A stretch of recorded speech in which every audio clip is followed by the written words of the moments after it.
Salve, salve galera, eu sou o Denis Bofarin, sejam muito bem-vindos a este canal. Na religião, é muito comum se ensinar a volta de Cristo para a nossa geração, para esses tempos, com aquela passagem de Pedro, em que ele fala que, para Deus, um dia é como 1000 anos, ou 1000 anos é como um dia. Ele fala ali referente à vinda do Senhor, ao dia do Senhor, à volta de Cristo. Então, será que seria correto ensinar que esses 1000 anos como um dia se referem a 2000 anos depois da geração dele, da geração de Jesus, de Pedro, daquela primeira geração, da geração do primeiro século, em que eles estavam escrevendo essas escrituras? É isso que nós vamos ver no vídeo de hoje. Então, para a gente começar, nós vamos ver essa passagem que Pedro ele diz que um dia é como 1000 anos, que fica lá em 2 Pedro, capítulo 3, nós vamos ler ali dos versículos do 3 ao 13, só para a gente ver que realmente ele fala que é do tempo do fim dos tempos. Essa passagem se refere ao fim dos tempos. Então nela e em algumas outras nós vamos ver se Pedro quis dizer, se ela se referia para 2000 anos depois ou não. Então olha só que interessante. Vamos ler desde o versículo 3, que diz assim, tendo em conta, antes de tudo, que nos últimos dias virão escarnecedores com os seus escárnios, andando segundo as próprias paixões, e dizendo, onde está a promessa da sua vinda? Porque desde que os pais dormiram, todas as coisas permanecem como desde o princípio da criação. Então, ele fala que viriam escarnecedores e muitas pessoas dizendo, tudo está como antes. Então, como que esse dia ainda vai vir? E ele fala desde que os pais dormiram. No caso de Pedro, como ele era judeu das tribos de Israel, ele se refere aos antepassados dele, aos pais que haviam dormido. Aqueles que primeiro foi ensinado ao antepassado que esse dia iria vir e que foram passando de geração em geração. Então olha só, continuando. Porque deliberadamente esquecem que de longo tempo houve céus, bem como terra, a qual surgiu da água, e através da água pela palavra de Deus, pelo qual veio a permanecer o mundo daquele tempo, afogado em água. Ora, os céus que agora existem e a terra, pela mesma palavra, têm sido entesourados para fogo, estando reservados para o dia do juízo e destruição dos homens ímpios. Há todavia uma coisa, amados, que não deveis esquecer, que para o Senhor um dia é como 1000 anos, e 1000 anos é como um dia. Então esse é o verso 8. Então ele fala dos pais que dormiram. Esses 1000 anos, eles se referem os 1000 anos desde quando o Moisés ele recebeu a lei e foi ensinando todo aquele povo, que de Moisés até Jesus mais ou menos dá mais ou menos um pouquinho mais de 1000 anos. Então quando ele se refere a respeito do fim, e ele fala que um dia é como 1000 anos, ele não se refere a 1000 anos lá na frente. E nós vamos ver aqui nos próximos versículos que realmente é isso que eu estou falando. Ele entendia que aquela geração era a geração do fim, e que esse fim dos tempos estava prestes a acontecer, e não queria acontecer 2000 anos depois. Olha, vamos continuar no verso 9 e até o 13 para a gente entender perfeitamente o que Pedro quis dizer. Não retarda o Senhor a sua promessa. Olha só, então Deus não retarda a sua promessa, como alguns a julgam demorada. Pelo contrário, ele é longânimo para convosco, não querendo que nenhum pereça, senão que todos cheguem ao arrependimento. Virá, entretanto, como ladrão, o dia do Senhor, no qual os céus passarão com estrepitoso estrondo, e os elementos se desfarão abrasados. Também a terra e as obras que nela existem serão atingidas, visto que todas essas coisas hão de ser assim, desfeitas. Deveis ser tais como os que vivem em santo procedimento e piedade, esperando e apressando a vinda do dia de Deus, por causa do qual os céus incendiados serão desfeitos e os elementos abrasados se derreterão.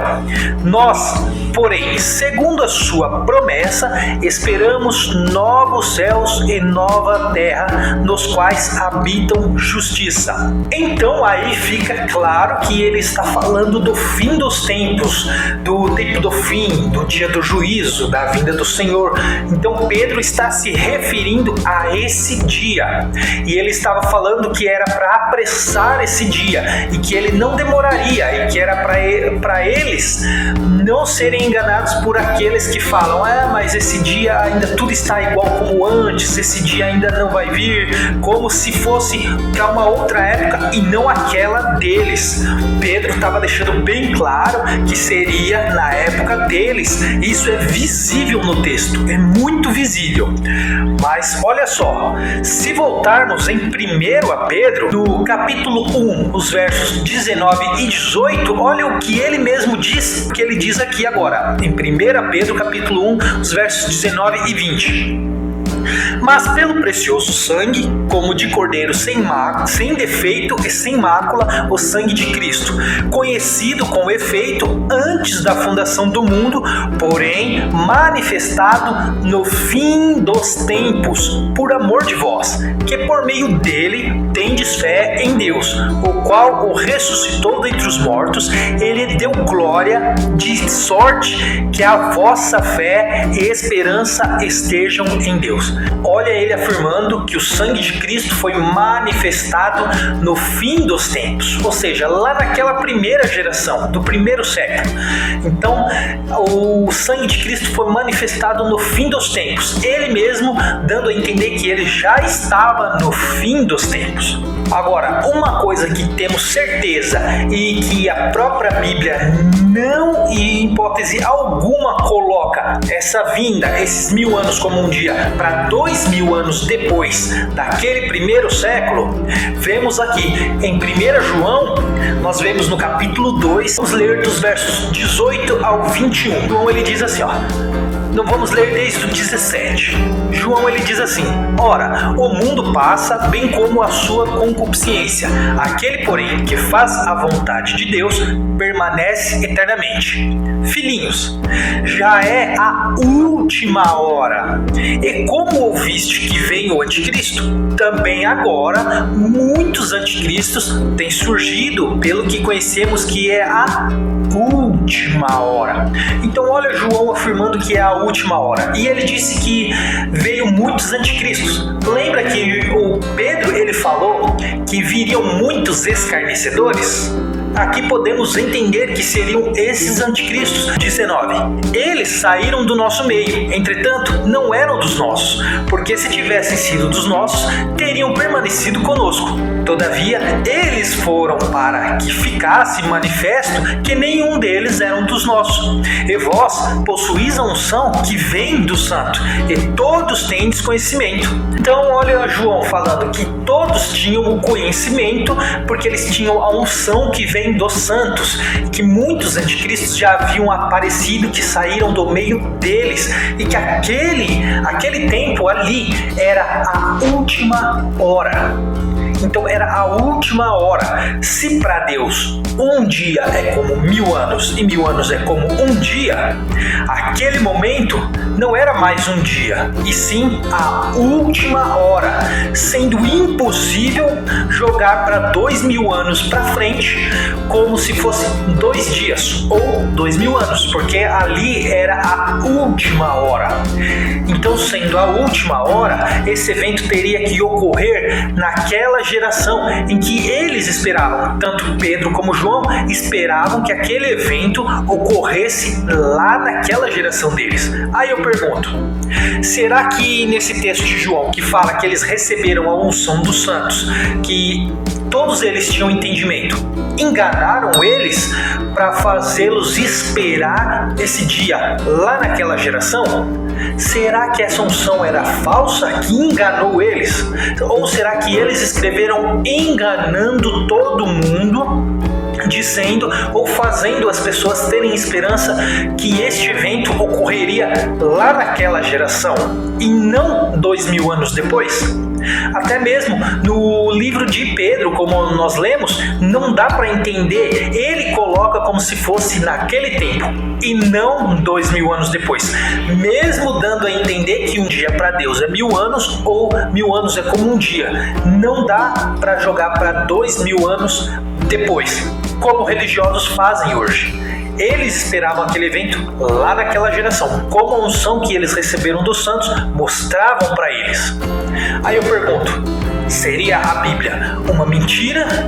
Ou é uma mentira a religião que foi criada hoje e que ensinam de maneira errada as pessoas, sem conferir todos os textos, caindo inúmeras vezes em contradição como esta?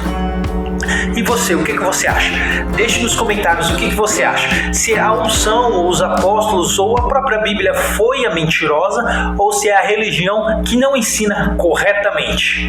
Então, deixe nos comentários o que você acha. Não esqueça de deixar o seu like se você gostou desse vídeo, se inscrever no canal se ainda não é inscrito e ativar o sininho de notificações. E eu te vejo no próximo vídeo. Até lá!